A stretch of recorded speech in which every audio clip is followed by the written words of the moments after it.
चुनाव में आप सभी का स्वागत है। मैं हूं सुमित और एक छुट्टी के बाद भारतीय बाजारों की शुरुआत हुई। तो पहले तो वो सब लोग जो आज नॉर्थ में होली मना रहे हैं उन सबको बहुत बहुत शुभकामनाएं होली की। और सभी महिला दर्शकों को अंतर्राष्ट्रीय महिला दिवस की भी बहुत बहुत शुभकामनाएं। इन दोनों के साथ भारतीय बाजारों की शुरुआत आज भले ही कमज़ोर थी, लेकिन जो क्लोजिंग हुई वो थोड़ी बेटर साइड पे आपको दिखाई पड़ेगी। मिड कैप ½ % ऊपर, स्मॉल कैप 3/4% के आसपास की बढ़त के साथ बंद हुए। बैंक्स में फ्लैट कामकाज था, फ्लैट टू पॉजिटिव साइड पे आप इसे गिन लीजिए। इसके अलावा आज प्रेशर थोड़ा बहुत आईटी में था, लेकिन कैश मार्केट के स्टॉक्स में बाइंग थी और इंडेक्स भी लास्ट आवर में बढ़िया रिकवरी के बाद 17,754-55 के आसपास बंद हुआ। 40-42 अंकों की तेजी रही, जो कि एक समय में 50-60 अंक नीचे था। तो लोअर लेवल से इंडेक्स ने तेजी पकड़ी। 17,777 का हाई, जो शिवांगी सरदा पहले बता चुकी, मोतीलाल ओसवाल सिक्योरिटीज़ वाली, वही आप टारगेट के तौर पे मान के चलिए। और उसे ब्रीच कर गया तो आप करीब करीब 17,850 17,900 के जोन्स भी देखेंगे। लेकिन कोई भी डिप खरीदारी के लिए सो फार यूज़ करने की बातचीत है। निफ्टी के केस में भी, निफ्टी बैंक के केस में भी। निफ्टी बैंक ज़्यादा स्ट्रॉन्ग है कंपेरेटिवली निफ्टी के, जो कि जानकार एटलीस्ट मानकर चल रहे हैं, तो उसके हिसाब से आप रणनीति अपनी बना सकते हैं। लेकिन आज बाइंग थी शुगर स्पेस में जोरदार। अदानी समूह में लगातार बाइंग है, वो आज भी प्रिवेल कर रही थी। रियल एस्टेट में आज प्रेशर था, लेकिन एनबीएफसी में बाइंग थी। सिलेक्टिव बैंक्स के अंदर बाइंग थी। इंडसइंड बैंक बढ़िया तेजी में था, वो सीएमडी का जो पद है एक्सटेंड करने को लेकर। एलएनटी में एक अच्छी खरीदारी देखने को मिल रही थी। मेटल शेयरों में अच्छी तेजी थी। सेल, जेएसडब्ल्यू, जेएसडब्ल्यू स्टील, ये सब नाम जो कि तेजी में कामकाज कर रहे थे। तो अदरवाइज स्टॉक स्पेसिफिक मार्केट था। बहुत इंडेक्स पे अगर आपको मूवमेंट नहीं मिलेगा या बहुत कोई फायरवर्क नहीं भी होगा, लेकिन जो स्टॉक स्पेसिफिक स्टोरीज है वो मार्केट में ज़्यादा पैन आउट होते हुए दिखाई पड़ेगी।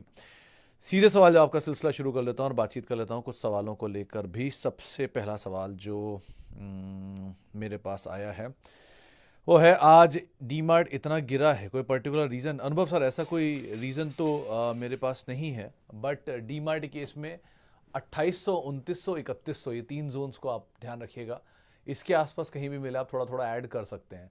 ये तीन टेक्निकल रीजन लेवल्स हैं जिनको जानकार मान रहे हैं, और ये स्टॉप लॉस तौर पे भी कामकाज करेंगे अगर आप पोजीशंस ऑलरेडी लॉन्ग लेकर बैठे हैं तो। लेकिन इन जोन्स के आसपास मिलने में कोई खामी नहीं है।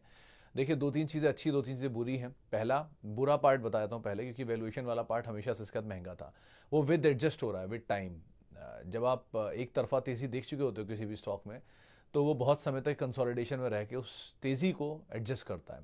जो टाटा एलेक्सी कर रहा है, जो डीमार्ट पहले कर चुका है, आरसीटीसी कर रहा है, आईईएक्स कर रहा है, बीएससी कर रहा है, ये सब वो नाम है जो कि एक तरफा तेज़ी। लॉरस लैब ये बहुत बड़ी तेज़ी दिखाने के बाद अब बहुत बढ़िया कंसोलिडेशन में चलते रहेंगे। क्यों? क्योंकि अपनी तेज़ी को एडजस्ट करना है।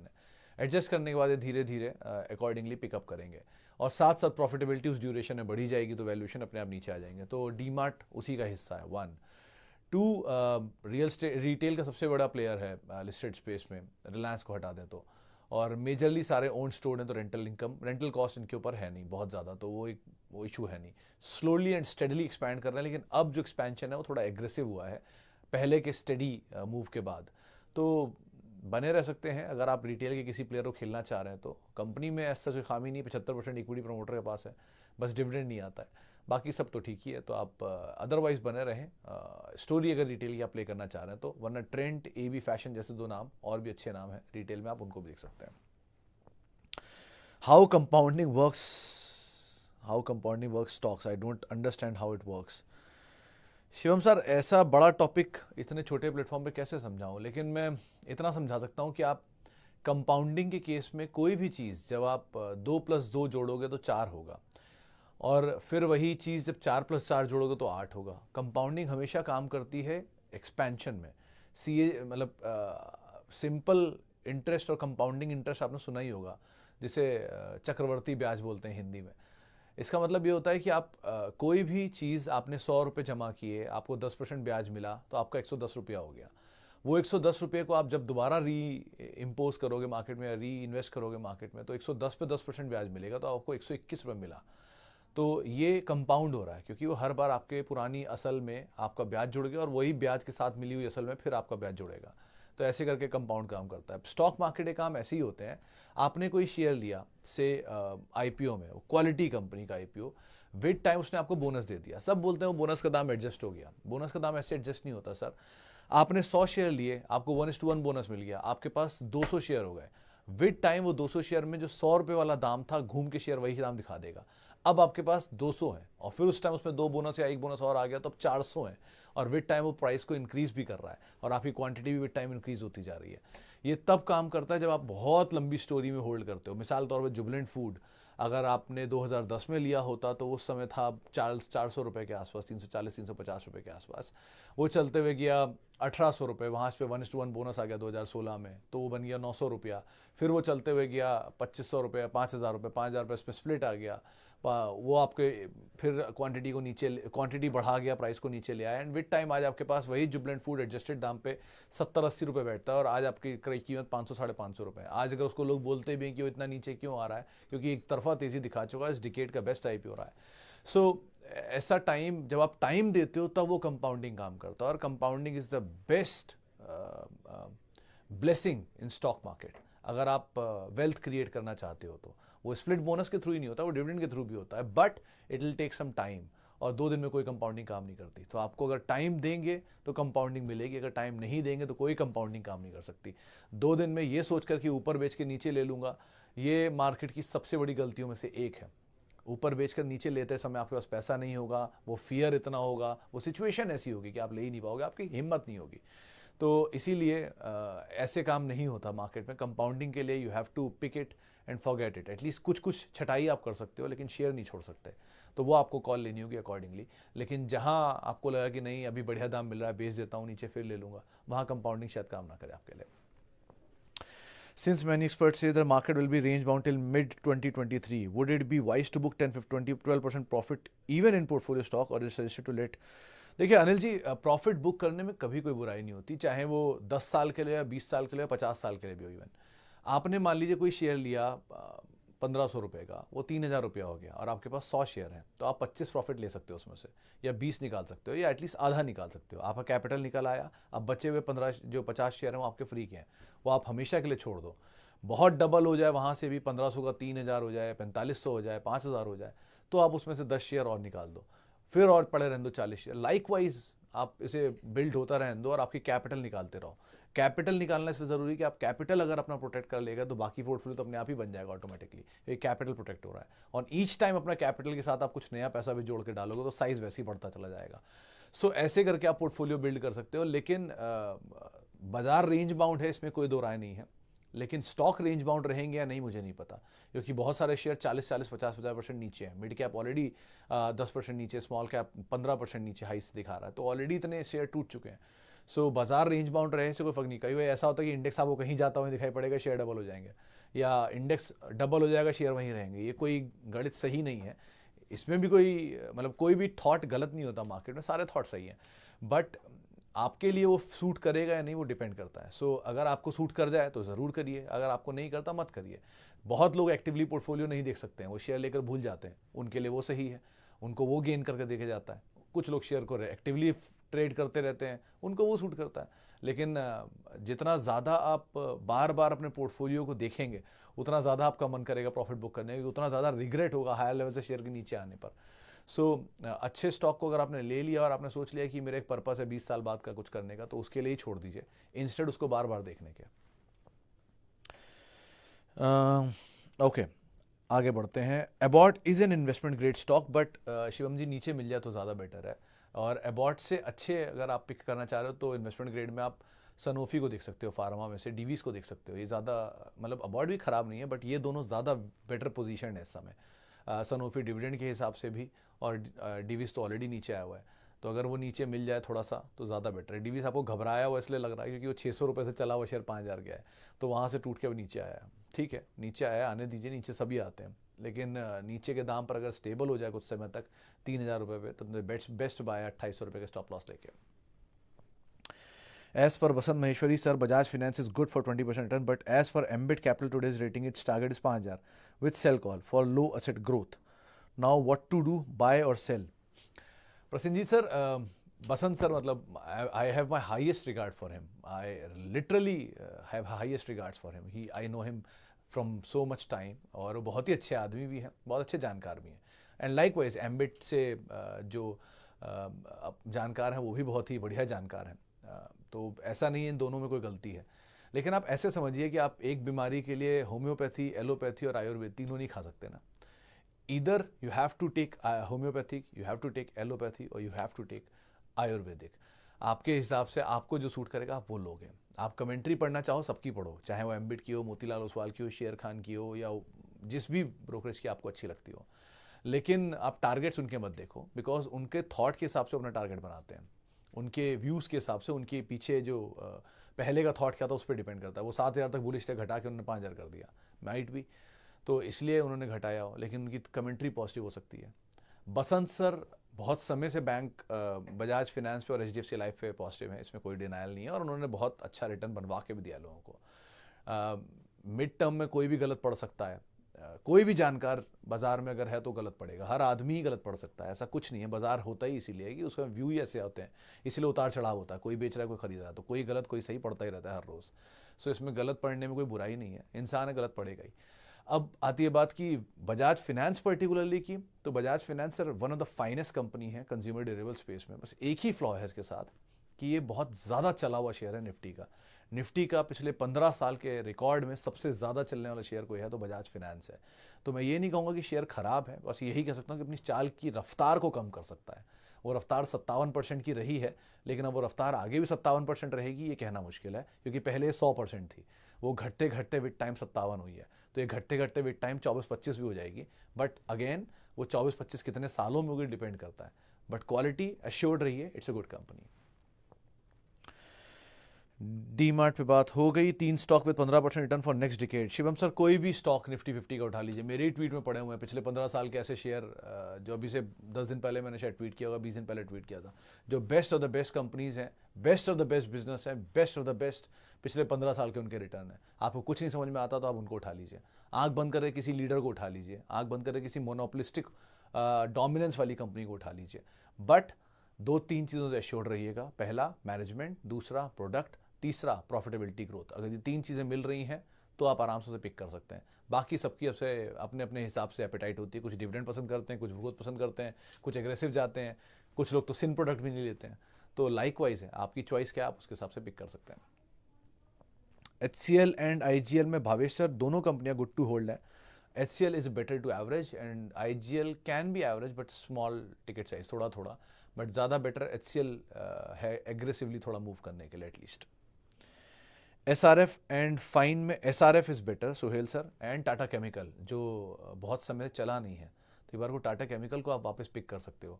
चला था, फिर वापस कंसोलिडेशन में आया, बहुत समय बाद नीचे देखा, कल मैंने देखा 1,000 रुपये के आसपास दाम है, 1200 का शायद हाई है।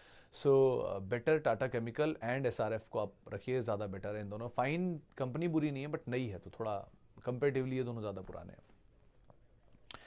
अदानी ग्रुप में सर एक ही चीज़ है कि बियॉन्ड प्रॉफिट चलते हैं, तो बियॉन्ड प्रॉफिट अभी भी वापस चलना शुरू हो रहा है।